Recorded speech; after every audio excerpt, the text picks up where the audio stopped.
Assalamualaikum warahmatullahi wabarakatuh. Innal hamdalillah nahmaduhu wa nasta'inuhu wa nastaghfiruh wa na'udzu billahi min shururi anfusina wa min sayyiati a'malina. May yahdihillahu fala mudilla lahu wa may yudlil fala hadiya lahu. Asyhadu an la ilaha illallah wa asyhadu anna Muhammadar rasulullah. Amma ba'du.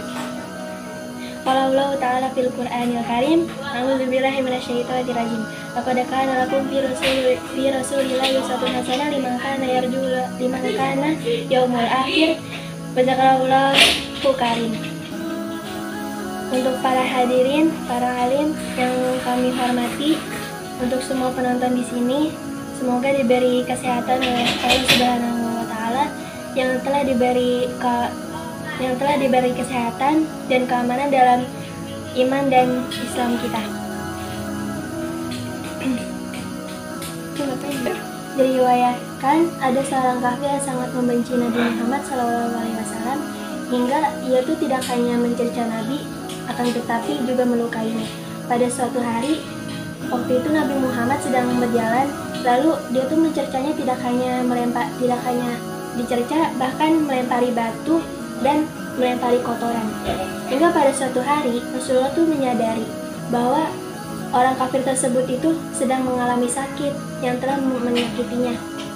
Dan setelah beberapa hari Rasulullah tuh menyadari dan lalu menjenguk seorang kafir tersebut untuk mendatangi ke rumahnya. Dan ketika itu orang kafir itu pun melihat Rasulullah yang sudah menyadari bahwa Rasulullah datang ke rumahnya untuk menjenguknya.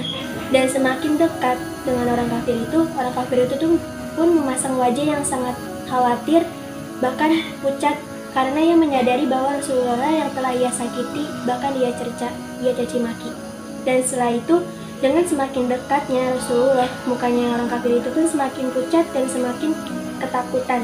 Dan di situ pun Rasulullah membawa secangkir mangkok dengan makanannya. Lalu orang kafir ini pun berkata, "Wahai Rasulullah, seandainya aku ini adalah orang yang telah mencaci makimu, bahkan melempari batu dan melempari kotoran kepadamu." Lalu ia berkata, "Sesungguhnya engkaulah orang yang sangat baik hati, ya Allah. Kami dengan ini kami akan masuk Islam karenamu." Lalu orang kafir ini pun dikasih hidayah oleh Allah. Sekian dari saya, lebihnya itu dari Allah, dan bila ada salah kata, wabillahi taufiq wal hidayah. Wassalamualaikum warahmatullahi wabarakatuh. Assalamualaikum warahmatullahi wabarakatuh. Hamdan wa syukurillah wa salatu wa salam ala rasulillah, la haula wa la quwata illa billah, amma ba'du. Yang pertama dan paling utama, marilah kita panjatkan puji dan syukur kita kehadirat Allah Subhanahu wa taala karena berkah dan karunia-Nya serta nikmat yang tidak terduga kepada kita semua. Alhamdulillah. Salawat dan salam semoga senantiasa selalu tercurahkan kepada seorang tokoh, the best and the first man, pemimpin tidak bergaji, direktur tidak berdasi, guru tanpa sertifikasi. Beliau adalah kekasih Allah, berpangkat Rasulullah, bertitel Habibullah, putranya Abdullah dan Aminah. Tak lain dan tak bukan ialah Nabi besar Muhammad Sallallahu Alaihi Wasallam.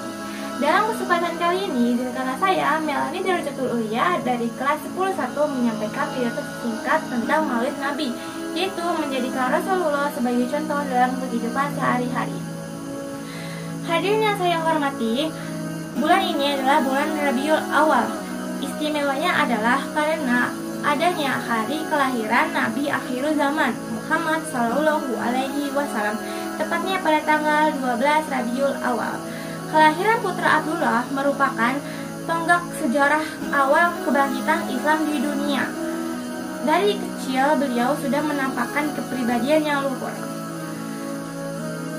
Nabi Muhammad SAW merupakan uswatun hasanah, yaitu suri tauladan yang baik bagi manusia.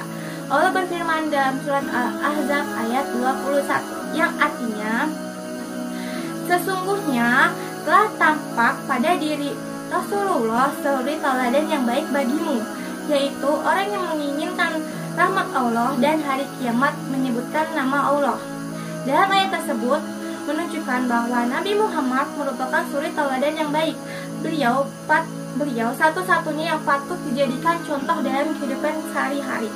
Seluruh perkataan, perbuatan, ketetapan dibenarkan oleh Allah Subhanahu wa taala. Hadirin yang terhormat, Rasulullah SAW sebagai uswatun hasanah memiliki sifat-sifat yang patut diteladani, yaitu sidik, amanah, tablik, dan fatonah. Allah berfirman dalam surat Al-Qalam ayat 4 yang artinya, sebenarnya kamu benar-benar berperti budi yang agung. Dalam ayat tersebut, pujian akhlak Rasulullah bukan hanya dari manusia, melainkan juga dari Allah. Selain itu, sisi kehidupan Rasulullah pun diputar dalam segala sisi. Contohnya, bagaimana Rasulullah tidur, makan, bersosialisasi dengan makhluk lain, bahkan persoalan tentang mandi dan buang air kecil. Kita semua dapat mempelajari hal-hal tersebut dengan mempelajari hadis-hadis beliau. Demikian pidato tentang Maulid yang dapat saya sampaikan. Semoga kesimpulannya Nabi Muhammad merupakan uswatun hasanah, yaitu suri teladan yang patut dicontoh dalam kehidupan sehari-hari kita. Semoga kita termasuk umat Nabi Muhammad yang selalu menjalankan dan mempelajari sunnahnya. Dan semoga kita tidak termasuk umat yang ingkar. Dan semoga kita selalu mendapatkan rahmat Allah dan syafaat Nabi Muhammad SAW. Sekian dari saya, mohon maaf bila ada salah kata. Wabillahi taufiq wal hidayah. Wassalamualaikum warahmatullahi wabarakatuh. Assalamualaikum warahmatullahi wabarakatuh. Alhamdulillahirabbil alamin wa bihi nasta'in ala umurid dunya waddin, wassalatu wassalamu ala asyrafil anbiya'i wal mursalin sayyidina wa maulana Muhammadin sallallahu alaihi wasallam wa ala alihi wa sahbihi ajmain. Amma ba'du. Yang amat terhormat Ibu Kepala Sekolah Insinyur Sri Priyanti Ningsih, yang saya hormati Bapak dan Ibu guru sekalian, serta kakak-kakak dan teman-temanku yang saya sayangi dan saya banggakan. Pertama-tama, puji serta syukur kita panjatkan kehadirat Allah Subhanahu wa Ta'ala yang telah memberikan kita begitu banyak kenikmatan. Di antaranya nikmat iman dan Islam, nikmat diberikannya panjang umur, nikmat diberikannya sehat walafiat, serta nikmat diberikannya waktu luang sehingga kita dapat menyaksikan video pidato singkat saya. Salawat serta salam kita sanjungkan kepada junjungan kita Nabi Muhammad SAW beserta keluarganya, para sahabatnya, dan para pengikutnya yang istiqomah hingga yaumul akhir nanti. Nama saya Azka Qurrataini, saya dari kelas 10-2. Berdirinya saya di sini, saya akan menceritakan sedikit kisah tentang perjalanan Nabi Muhammad dalam menyebarkan ajaran Islam. Hadirin yang dirahmati Allah, berabad-abad yang lalu, sejarah Islam lahir dari seorang anak yang berasal dari kota suci Mekah, di mana anak tersebut terpilih menjadi utusan Allah di muka bumi untuk menyempurnakan ajaran Islam. Tentu saja perjalanannya tidaklah mudah, karena beliau ada di tengah-tengah kaum kafir di zaman jahiliyah, di mana penduduk setempat memiliki akhlak dan kebiasaan yang buruk. Kaum Quraisy di masa itu tidak memiliki akhlak. Mereka bertindak semena-mena terhadap kaum miskin dan perempuan dan gemar melakukan dosa-dosa yang lain. Bahkan dengan dalih kepercayaan, mereka memiliki adat yang biadab, yaitu mengubur hidup-hidup bayi perempuan yang baru lahir karena dianggap membawa sial bagi keluarganya. Seperti yang difirmankan Allah dalam Quran surat At-Takwir ayat 8. A'udzu billahi minasyaitonir rajim. Wa idzal mau'udatu su'ilat, yang artinya, dan apabila bayi-bayi perempuan yang dikubur hidup-hidup ditanya. Untuk mewujudkan jihadnya di tengah kaum yang seperti itu, Nabi Muhammad seringkali mendapat pengusiran, penolakan, cemoohan, dan tindakan tak terpuji lainnya. Namun, beliau Namun beliau dengan sabar membalas perbuatan buruk tersebut dengan kebaikan, sebagaimana yang diajarkan dalam Islam. Tugas yang diemban Rasulullah untuk menghapus kemaksiatan dan menyebarkan ajaran Islam penuh dengan rintangan dan halangan. Bahkan beliau pernah melewati beberapa kali percobaan pembunuhan. Hingga perlahan Islam mulai menyebar dan penduduk Mekah mulai mengikutinya. Akhlak yang berlandaskan Islam mulai masuk ke kehidupan orang-orang di sana. Karena dakwah yang dilakukan oleh Rasulullah dengan lembut dan mulia. Seiring berjalannya waktu, Islam semakin besar dan bisa kita nikmati hingga saat ini. Hadirin yang dimuliakan Allah, dari kisah tersebut kita dapat menyimpulkan bahwa yang membuat Islam menyebar di tengah zaman jahiliyah dan berkembang dengan pesat adalah cara Rasulullah dalam menyampaikan dakwahnya. Akhlak terpuji yang dimiliki Rasulullah membuat orang-orang di sana percaya bahwa Rasulullah adalah utusan Allah dan mengikuti ajarannya. Saat ini kita sangat beruntung karena bisa menikmati indahnya Islam dan bisa menjalankan syariatnya dengan bebas karena perjuangan dan pengorbanan yang dilakukan oleh Rasulullah dan para sahabat di masa lalu.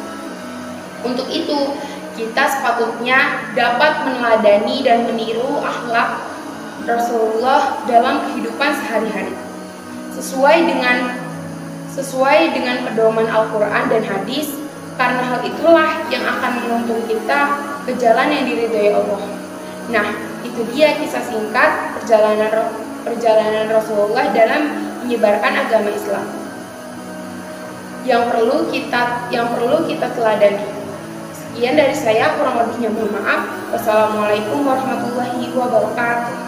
Assalamualaikum warahmatullahi wabarakatuh. Innal hamdalillah nahmaduhu wa nasta'inuhu wa nastaghfiruh wa na'udzu billahi min syururi anfusina wa min sayyiati a'malina may yahdihillahu fala mudhillalah wa may yudlilhu fala hadiyalah. Asyhadu an la ilaha illallah wahdahu la syarikalah wa asyhadu anna Muhammadan abduhu wa rasuluh la nabiyya wa la rasula ba'da amma ba'du. Pertama-tama, marilah kita panjatkan puja dan puji syukur kita kepada kehadirat Allah Subhanahu wa taala. Karenanya kita bisa beraktivitas pada pagi hari ini dengan insya Allah sehat walafiat. Dan tak lupa kita panjatkan junjungan kita kepada Nabi besar Nabi Muhammad SAW. Berdirinya saya di sini, izinkan saya untuk menyampaikan sepatah dua patah kata yang insya Allah bermanfaat bagi saya dan bagi kalian semua. Amin. Amin ya robbal alamin. Materi yang ingin saya sampaikan pada kesempatan kali ini yaitu bertemakan adab meminta izin atau adab meminta izin bertamu. Adab meminta izin bertamu itu ada 8. Dan yang pertama yaitu mencari waktu yang tepat untuk meminta izin. Jangan minta izin ketika orang tersebut sedang sakit atau sedang sibuk. Jadi kalau misalkan minta izin, kita harus tahu nih orang ini keadaannya lagi mana. Dia kan lagi sakit, jangan kita ganggu dong. Dia berarti harus istirahat. Kalau misalkan dia lagi sibuk, jangan kita ganggu sampai kesibukan dia itu selesai. Jadi kita harus tahu kondisi juga kalau misalkan mau meminta izin sesuatu, apalagi ini untuk bertamu kan. Jadi kita harus tahu waktu. Oke? Terus yang kedua, yaitu mengetuk pintu rumah orang yang ingin dikunjungi dengan lembut dan sopan.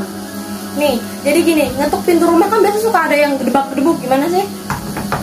Kenceng banget gitu kan ya? Harusnya nggak gitu. Kita ngetuknya pelan aja kayak Assalamualaikum. Nah, ngetuknya tuh kan bertahap ya. Kalau misalkan ketukan pertama Assalamualaikum, tunggu nih ada jawaban atau enggak. Nah terus yang kedua lebih kencang lagi Assalamualaikum, suara kita juga lebih dikencengin lagi. Sampai yang ketiga, kalau misalkan ada jawaban kita kayak gitu lagi, tapi ketuknya harus yang sopan dan gak kekerasan, takut mengganggu orang dalam rumah atau mengganggu tetangga-tetangga yang lainnya. Kita kan nggak tahu nih yang lainnya lagi ngapain. Takutnya kita kan ngeganggu tuh. Jadinya kita harus tahu gimana caranya kita bertamu tapi nggak mengganggu orang gitu. Oke.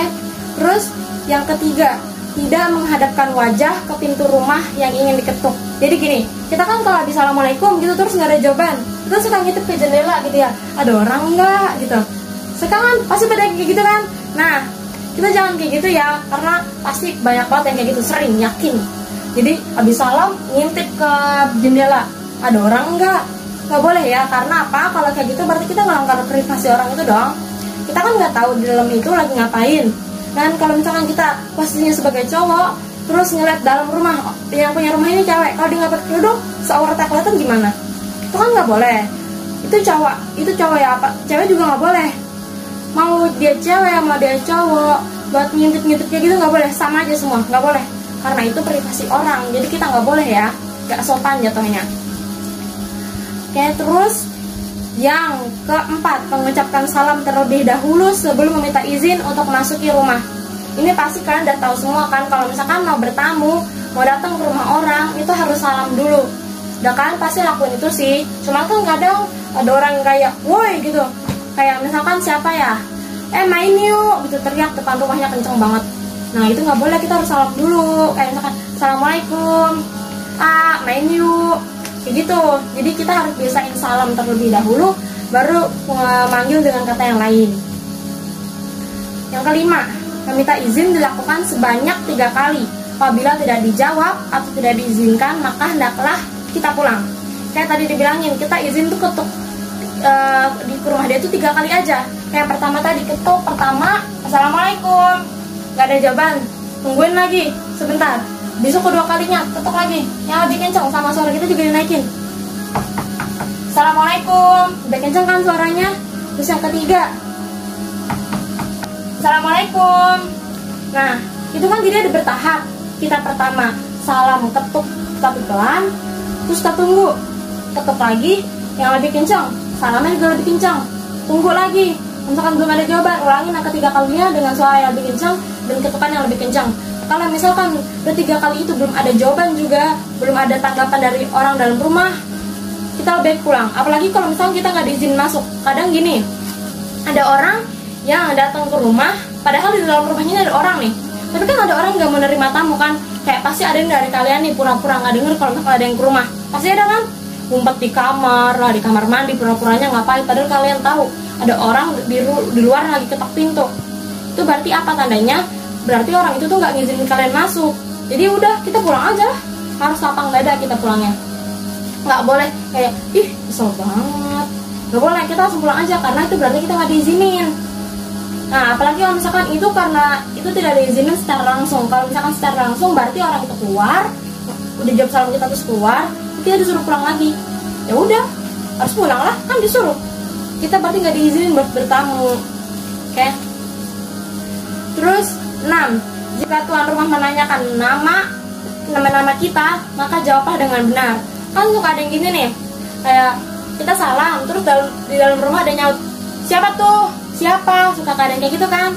Nah kita jangan jawab gua, aku, saya. Kan dia nggak tahu. Kalau misalkan dia nggak hafal suara kita gimana? Jadi jawabnya dengan benar. Kalau misalkan siapa, terus kita jawab Aul gitu loh. Jadi langsung sebutin nama kita aja. Jangan bertanya-tanya kayak gua woi gitu. Kan dia nggak tahu. Kalau misalkan dia benar-benar nggak tahu itu siapa, gimana? Jadi sebutin namanya bener ya. Namanya Aul, sebut Aul. Jangan sebut yang lain. Dan yang ketujuh itu, jika diperintahkan untuk pulang, maka hendaklah kita pulang dengan lapang dada. Ini seperti tadi dibilangin, kalau misalkan kita disuruh pulang sama pemilik rumahnya itu, dengan tuan rumahnya itu, ya udah kita pulang, nggak boleh berkecil hati. Jadi kita harus langsung pulang gitu, langsung mikirin yang lain lagi. Itu ada terdapat Quran surat An-Nur ayat 28 yang berbunyi, A'udzubillahi minasyaitonir rajim. Fa illam tajidu fiha ahadan fala tadkhuluha hatta yu'dhana lakum wa in qila lakum irji'u farji'u wa azka lakum wallahu bima ta'maluna alim. Artinya, dan jika kamu tidak menemui seorang pun di dalamnya, maka janganlah kamu masuk sebelum kamu mendapatkan izin. Dan jika dikatakan kepada kamu kembalilah, maka hendaklah kamu kembali. Itu lebih suci bagimu dan Allah Maha mengetahui apa yang kamu kerjakan. Quran Surat An-Nur ayat 28. Ya dari sini kita bisa tahu ya, kalau misalkan udah disuruh pulang sama orang ini, pulang aja sana, ibaratnya kita harus pulang, nggak ada lagi lain, kita harus langsung pulang karena pemilik rumah udah nyuruh kita pulang, kita harus iyain. Karena kan kita bertamu sama dia nih, dianya nggak ngizinin, dia nyuruh kita pulang, ya pulang dong. Ngapain kita lagi di situ? Oke, jadi kita kalau misalnya disuruh pulang sama pemilik rumah, itu berarti kita nggak diizinin, kita harus pulang. Dan yang terakhir, poin terakhir yaitu tidak masuk rumah seorang apabila penghuninya sedang tidak ada, agar tidak melanggar hak-hak orang lain. Jadi gini, kan ada orang yang kadang udah kenal banget nih sama pemilik rumahnya, udah kayak bestian lah, ini rumah temen gue sering kesini gitu. Jadi nggak boleh kalau misalkan nggak ada orang dalam rumah, walaupun temennya ngomong begini, ini kalau misalkan temennya udah ngizinin sih beda lagi ya. Cuman kalau misalkan bener-bener nggak ada orang dalam rumah, itu mendingan jangan masuk. Karena kita nggak tahu di rumahnya lagi gimana, terus ntar ada apa-apa, kan salah kita jadinya kan. Terus itu juga nggak sopan jatuhnya kita masuk ke rumah orang lain tanpa izin. Mana enak banget loh masuk gitu aja nggak ada orang dalam rumah. Terus kalau kok tetangga-tetangganya lihat, mereka katain apa coba? Mereka kan nggak tahu kita siapa. Kalau misalkan mereka nggak kenal, terus salah kita lagi. Jadi nggak boleh ya. Jadi baik kita tuh izin dulu sama orang rumahnya, kalau benar-benar udah diizin buat masuk baru. Tapi kalau nggak ngedesak, jangan mendingan ya. Oke, segitu saja video yang saya bisa sampaikan. Kurang lebihnya mohon maaf. Billahi taufiq wal hidayah. Wassalamualaikum warahmatullahi wabarakatuh. Assalamualaikum warahmatullahi wabarakatuh. Hadirin yang dirahmati oleh Allah Subhanahu wa taala, dalam kesempatan ini marilah kita panjatkan puji syukur kepada Allah Subhanahu wa taala yang telah melimpahkan berkah dan rahmatnya kepada kita semua, di mana atas berkat dan rahmatnya kita semua bisa berkumpul di tempat yang berbahagia ini untuk mendengarkan pesan-pesan dan amanah-amanah atau nasihat-nasihat yang bisa saya sampaikan kepada para pendengar sekalian. Tak lupa salawat serta salam semoga tercurah limpahkan kepada junjungan kita Nabi besar Nabi Muhammad SAW yang telah membimbing dan membawa kita dari zaman jahiliyah atau zaman kebodohan hingga zaman yang terang benderang pada saat ini, serta kepada para sahabat-sahabatnya dan juga kepada kita semua. Amin ya rabbal alamin.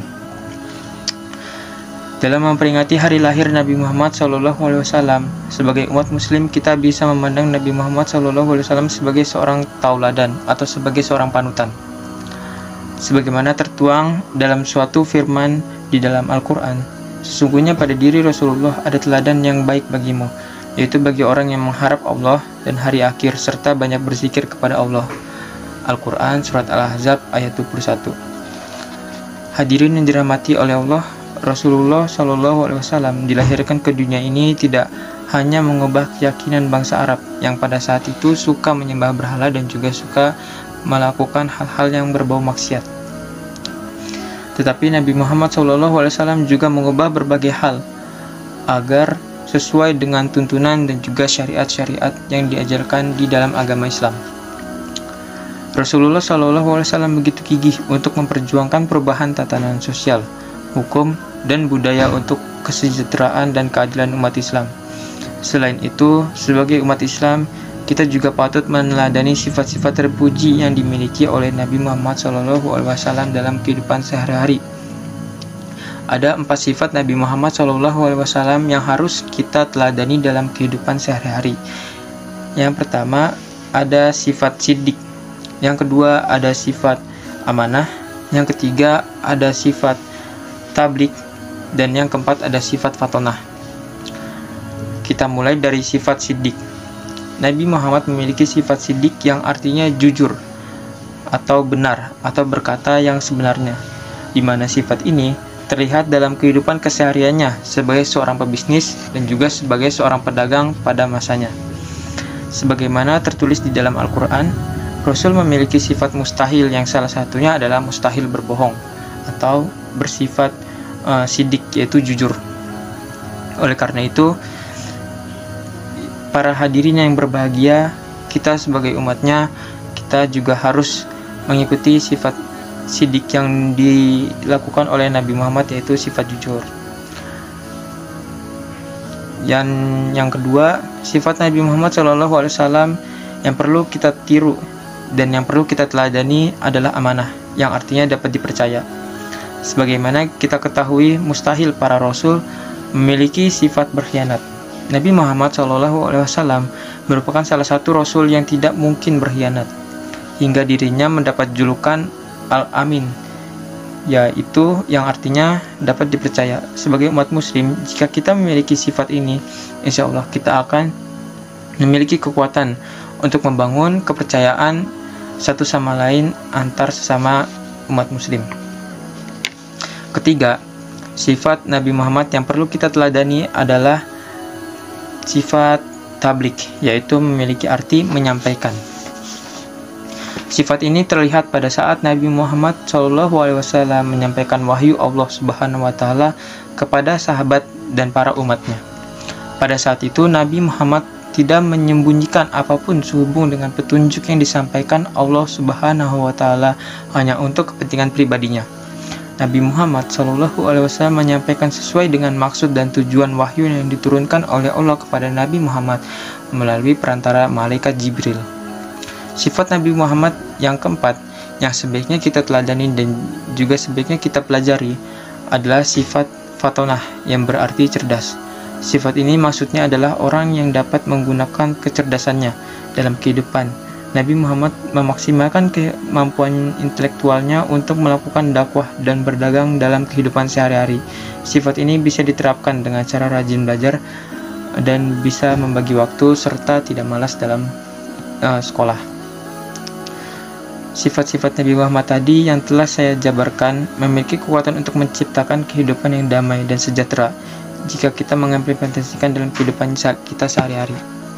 Sekian yang dapat saya sampaikan pada kesempatan kali ini, semoga bermanfaat bagi para pendengar. Mohon maaf bila ada salah-salah kata yang kurang berkenaan. Wabillahi taufiq wal hidayah. Wassalamualaikum warahmatullahi wabarakatuh.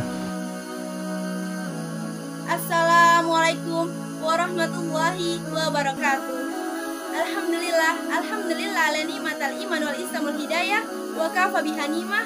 Allahumma shalli wa sallim ala sayyidina Muhammad ibnu Abdillah wa man walah. La haula wa la quwata illa billah, amma ba'du. Yang sama-sama kita hormati Ibu Kepala Sekolah SMA Islam Al-Munir, yang sama-sama kita hormati Dewan Guru selaku Dewan Juri, yang namanya tidak bisa saya sebutkan satu persatu, namun tidak mengurangi rasa hormat dan takzim saya terhadap beliau.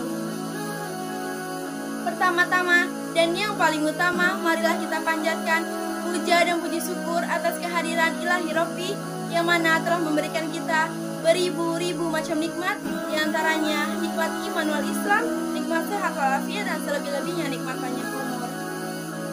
Salawat bertangkikan salam tak lupa kita limpah curahkan kepada junjungan Nabi besar kita, Nabi pendobrak kezaliman, yakni ya Habibana wa Syafi'ina wa Maulana Muhammad, yang mana telah membawa kita dari zaman kegelapan hingga zaman terang seperti kala ini, yakni minazulumati ilan nur ay minadzalalati ilal huda.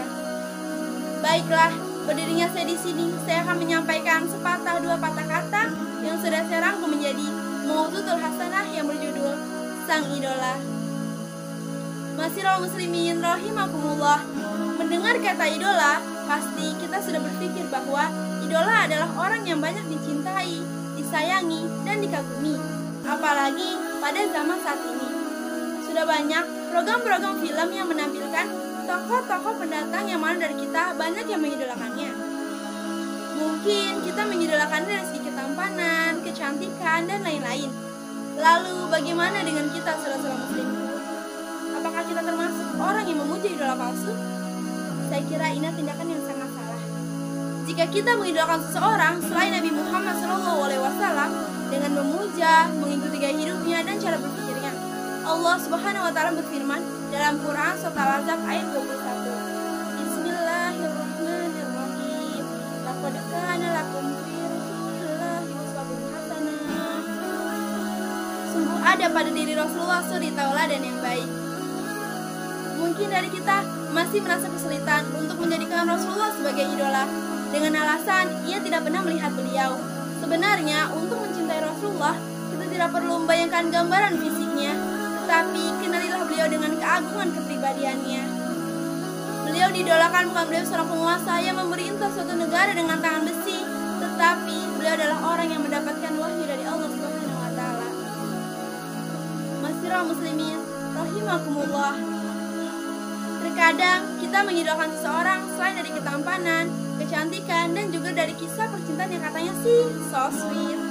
Bukankah kita telah mengetahui bahwa cerita cinta Rasulullah itu lebih so sweet daripada cerita cinta tokoh-tokoh lainnya? Mengapa saya bisa bicara seperti ini? Karena dalam satu kisah waktu itu Rasulullah bertanya kepada Khadijah, "Wahai istriku, apakah kau mencintaiku sebagai hamba Allah?" Lalu Rasulullah bertanya lagi, "Apakah kau mencintaiku sebagai suamimu?" "Ya suamiku, aku mencintaimu sebagai suamiku, tetapi rasa cintaku padamu tidak bisa melebihi rasa cintaku pada Tuhanku." Lalu Rasulullah bertanya lagi, "Apakah kau mencintaiku sebagai Rasulullah?" "Ya Rasulullah utusan Allah, aku mencintaimu sebagai Rasulullah utusan Allah, yang dimana Allah akan memberikan syafaat bagi umatnya.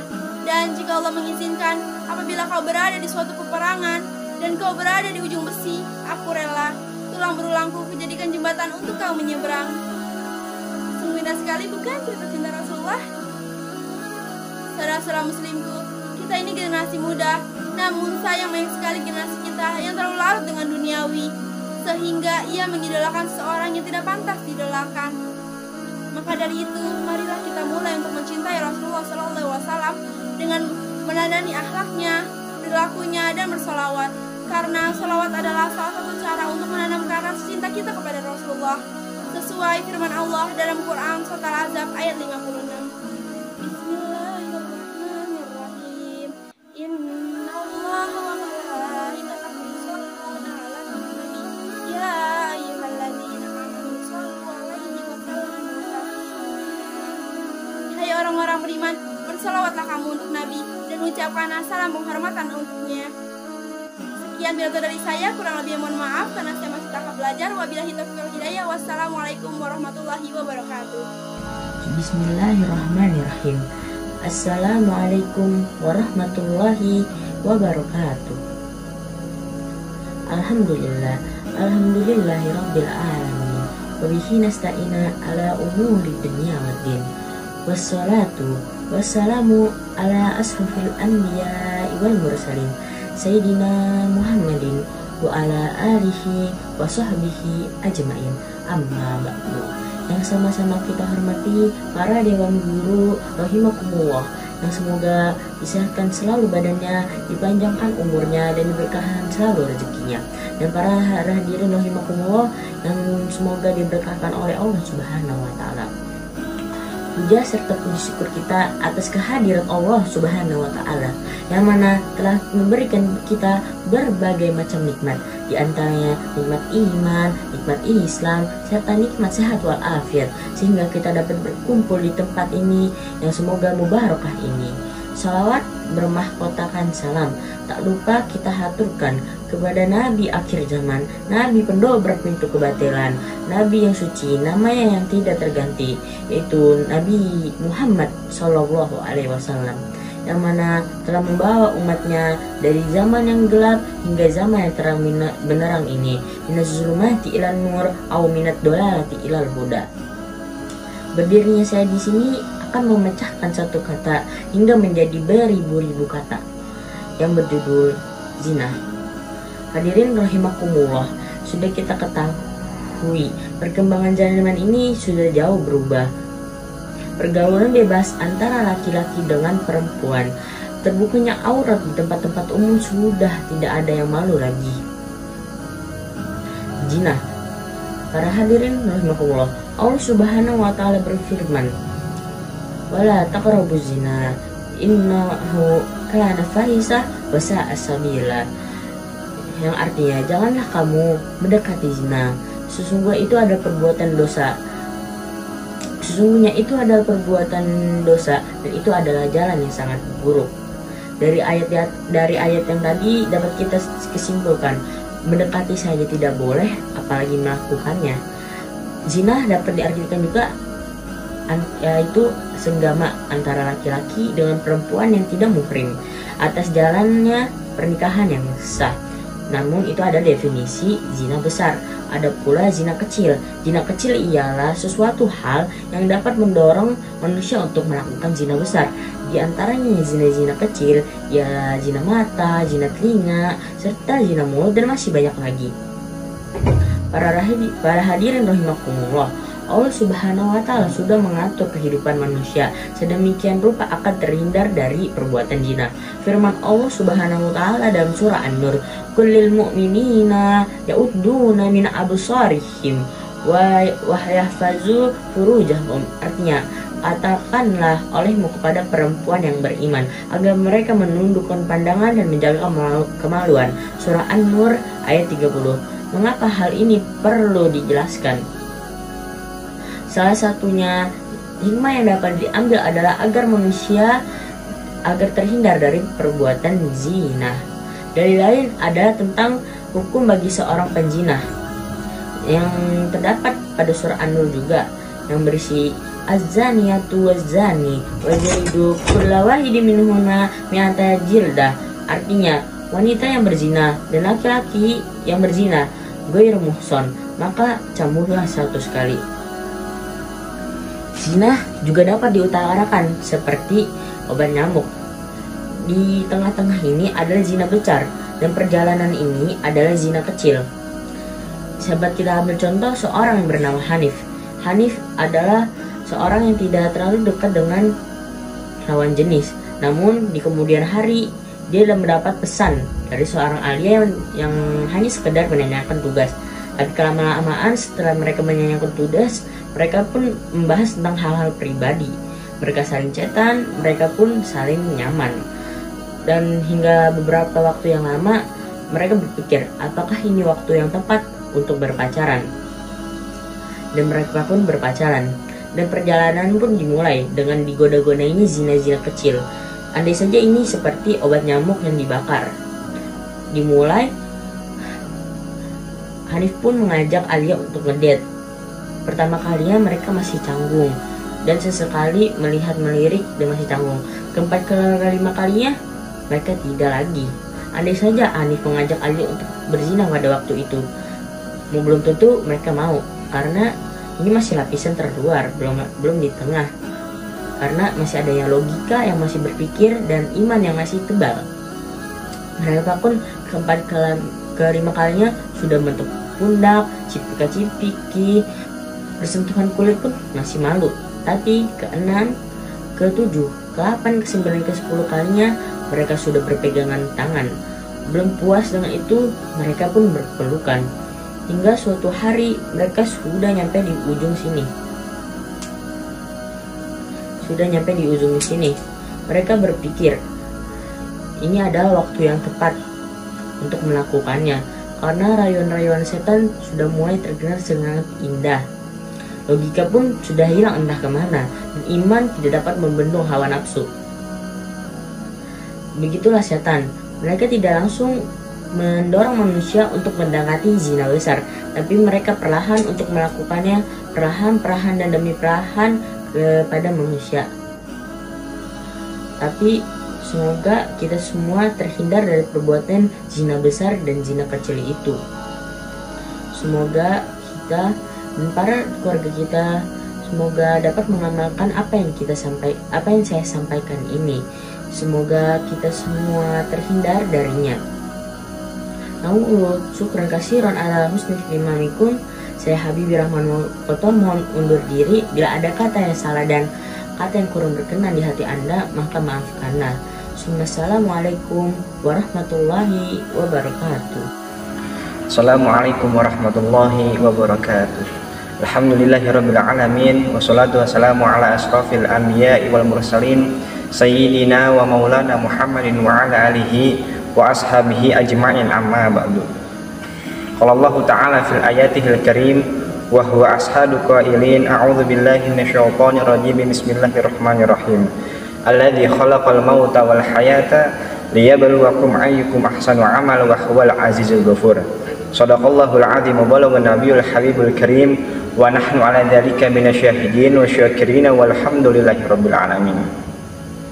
Puji syukur kita panjatkan kehadirat Allah Subhanahu wa taala yang telah memberikan kita nikmat sehat wal afiat sehingga kita bisa hadir berkumpul di tempat yang kita cintai ini. Salawat teriring salam tak lupa kita sanjungkan kepada baginda Rasulullah Muhammad sallallahu alaihi wasallam yang telah membawa umatnya dari zaman kegelapan menuju zaman terang benderang. Hadirin wal hadirat rahimakumullah. Dunia ini cirinya al-makanul musibah. Dunia ini tempat yang musibah, tempat yang ujian. Allahu Akbar. Kurang lebih 3 tahun belakangan ini kita sudah dilanda yang namanya musibah. Virus penyakit yang berbahaya yang bahkan sudah terjangkit di berbagai negara. Ini kan musibah dan memang dunia tempatnya.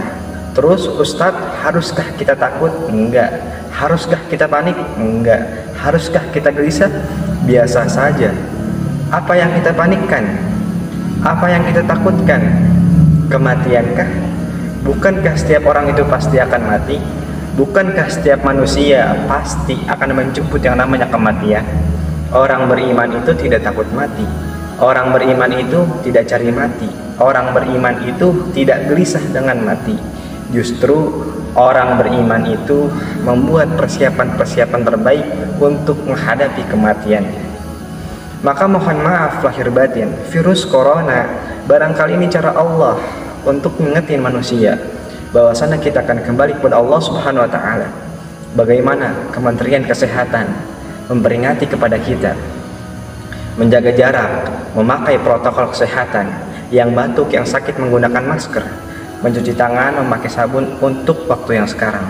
Ini kan ikhtiar dunia, tapi lihat ikhtiar akhiratnya.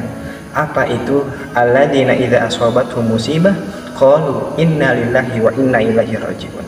Apa maknanya? Kembalikan semua kepada Allah Subhanahu wa taala. Kullu da'in dawa'un. Setiap penyakit pasti ada obatnya. Dan obat yang paling mujarab, obat yang paling tangguh, obat yang paling hebat yaitu obat yang datang dari Allah Subhanahu wa taala. Zikir pagi dan petang. Mungkin hadirin di sini sudah tahu doa khusus yang Nabi ajarkan berangkat dari hadis Abu Daud ketika mendapatkan virus penyakit yang berbahaya. Allahumma inni a'udzubika minal barasi wal jununi wal judami wa min sayyin asqami. Ya Rabb, sesungguhnya aku berlindung kepadamu dari penyakit belang, penyakit kusta, penyakit gila, dan aku pun berlindung kepadamu ya Rabb dari penyakit yang menyakitkan, mengerikan, bahkan mematikan. Serahkan semua kepada Allah Subhanahu wa taala. Lalu ciri yang kedua, dunia ini al-makanul ibadah. Dunia ini tempatnya ibadah. Orang semakin hebat ibadahnya, semakin cepat jawaban keluar menuju setiap persoalan yang datang dalam kehidupan. Kalau di antara kita di sini yang sedang dilanda musibah, entah itu dari usahanya, pekerjaannya, bisnisnya, percintaannya, jangan mengeluh. Karena Allah Subhanahu wa taala tidaklah memberikan suatu ujian melainkan kadar kemampuan yang kita miliki. Mudah-mudahan ini bisa menjadi motivasi kita untuk semakin yakin, semakin tenang menjalani kehidupan dunia. Dunia ini singkat, dunia ini permainan, dunia ini tempat musibah, dunia ini tempat ibadah. Kurang lebihnya mohon maaf. Wallahu muwaffiq ila aqwamit thoriq. Assalamualaikum warahmatullahi wabarakatuh.